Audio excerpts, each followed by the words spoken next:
বিসমিল্লাহির রহমানির রহিম। আসসালামু আলাইকুম ওয়া রাহমাতুল্লাহি ওয়া বারাকাতুহু। আমি মোহাম্মদ আমিনুল এহসান মোল্লা। আমি আপনাদের সম্মুখে আমার রচিত একটি কবিতা উপস্থাপন করতে চাই। আমার কবিতার নাম তুমি এক জীবন্ত অনুভূতি।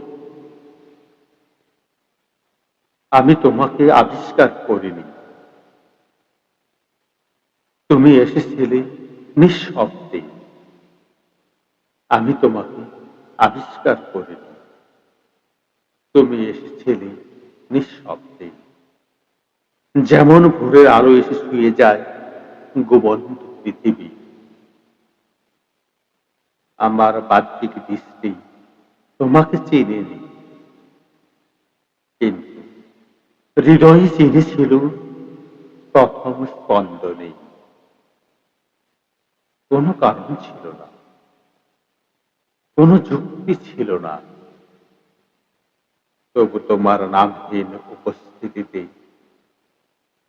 জেগে উঠেছিল ভালোবাসার প্রথম ফুল।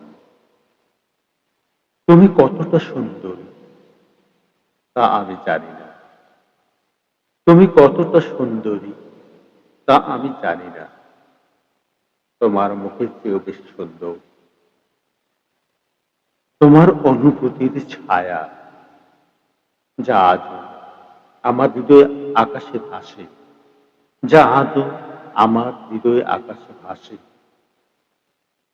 তুমি আমার কাছে চাঁদের আলো নও, তারও অধিক কিছু। তুমি সেই আকর্ষণ যার টানে গ্রহ ঘুরে সূর্যকে ঘিরে, আর আমার হৃদয় ঘুরে তোমাকে কেন্দ্র করি, তোমাকে কেন্দ্র করি। তুমি আমার বসন্তের কোকিল ডাকা সকাল, তুমি আমার বসন্তের কোকিল ডাকা সকাল।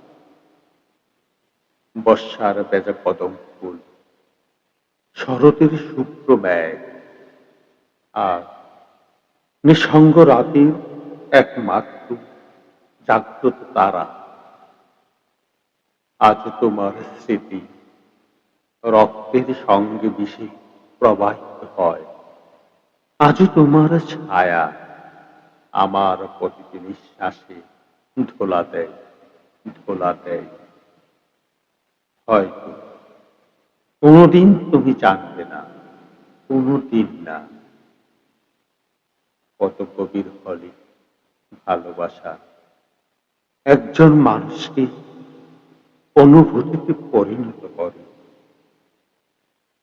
তবু একথা সত্য, তুমি আমার জীবনে সবচেয়ে সুন্দর কবিতা।